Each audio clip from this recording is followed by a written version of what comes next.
Hello bayap song an blog kedalo norok na haino haite salam sokfiro norok nai tongdi pulan sini paithak jora khai soya gare hingke ang tabu sikamuk bai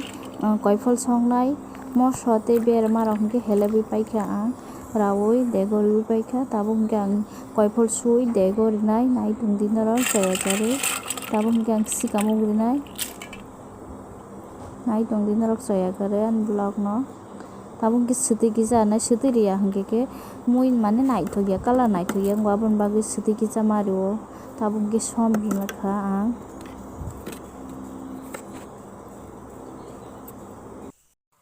abo hingke pachok kwlui belai kheno thogo rok chaka hingke bono bwtui rok pachok kwlui tabu hingke joto reading bai abo hingke songjak khaimani iko naidi norok haibano belai wngko mane mo norom ni bagui kebe gisi thangbai siwo belai kheno norom wngkha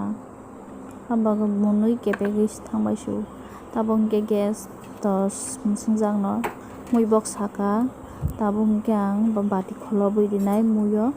nai tongdi norok soya kwrui mai khe to muni paikha tabo hingke ang baba no tui naharui rinai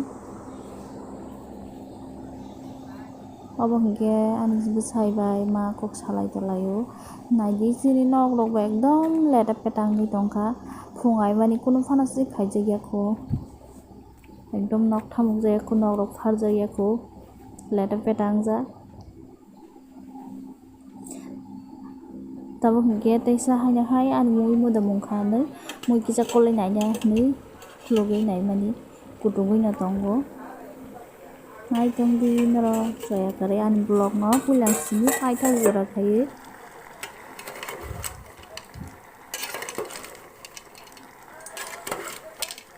kolai naimani mungyaku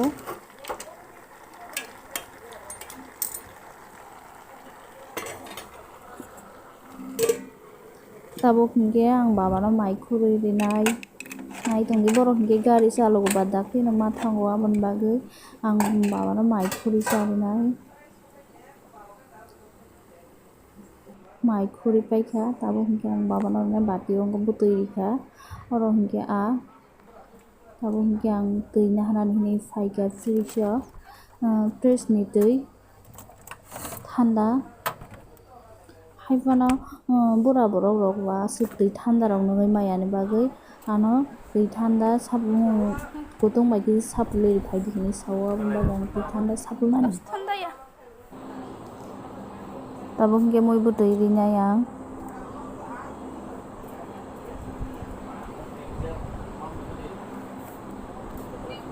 juta bo gana berajak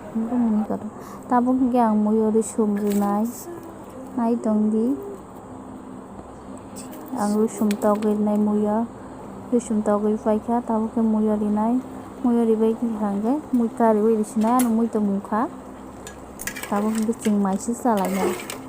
pal khlaiui thok no saimaliya haibano norok comment khlaidi norok khai thoda thokjak sikamuk bai kaiphol tabo hingke ang mai khurui si paikha tabo hingke chingmai chalainai tinjona ani ma ang ani bwsai khlaiui tinjona khlaiui chalainai baba hingke chaui si paikha borok hingke to thanani nango.